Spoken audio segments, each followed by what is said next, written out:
All hail the Lord and Savior, King Natsu. He has blessed us with his presence in this episode, and let us all see his almighty stature in this episode. King Natsu. Everybody, King Natsu, are you with me?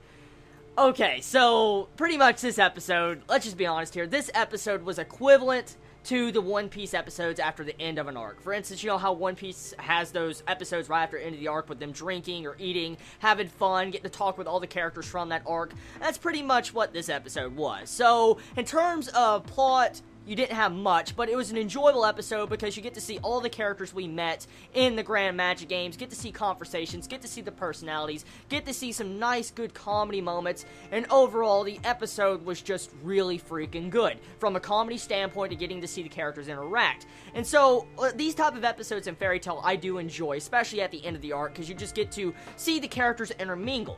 Now, there's a couple of points of this episode that really stood out for me. It definitely was the King Natsu. That right there just blew me away. I was just looking forward to that scene so much in the anime. I was looking forward to it so much, and when I saw that, I cracked a gut. It was so good. The build-up for Natsu in this episode was just crazy. I think it had more build-up to Natsu coming out with the crown on his head than the actual manga chapter did. I mean, there was just so much build-up. All the characters were like, where's Natsu? Where's Natsu at? Oh, he's fine and all that. There's just so much build-up for him to just come out and wear the fucking king. You see the robe, the king's robe's on. I was like, damn, that's fucking epic.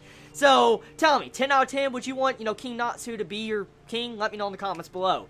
Now, the middle section of this episode with Yukino, that was a really enjoyable scene, and it definitely could bring in the feels for any Fairy Tail fan of Yukino, because as we all know, she was kicked out of Sabretooth, and, because she lost, and they treated her really bad. And so you had all the guilds, guild masters, guild members fighting and competing for who should have Yukino in this episode, and it definitely gives you all those Fairy Tail type feels you usually get at an end of an arc. And so I feel like, the animators of this episode did a good job of expressing these different elements of the episode. Now, I want to say one thing. Erza, how the hell did you hide 3 small-sized Nekos in your Opie? How? How? I mean, what the fuck? That mystery may never be proven, okay? It may never be proven. Like, we might not ever know how that happened, but yeah. Okay, so the episode, for the most part, I enjoyed it from start to finish, and it was fun watching. I had so much fun. I got some good laughs out of it, and sometimes that's what I really like from Fairy Tail. So I think I was happy to see this episode, and, we're finally getting some progress after the end of this arc. For instance, the arc is finally coming to a close, and we're going into the next arc. Now, the most part, most of the animation in this episode looked really good, especially with the characters' faces, and I don't really have any complaints with that. Music was very good. They had it on cue at proper moments with each individual scene, so I feel like I'm satisfied with that.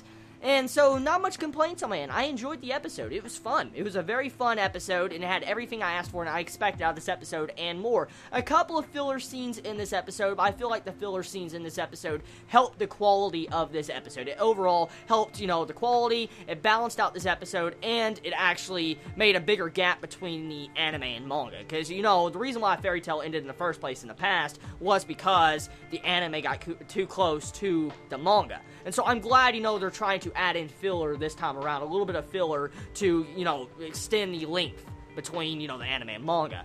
So overall, if I had to rate this episode, I would probably give this episode a 7 out of 10. A 7 out of 10 or 7.5 out of 10. It was a decent episode. So tell me your thoughts in the comments below. I love all of you so much. You have a wonderful day or night wherever you live. Please be safe. Chibi out.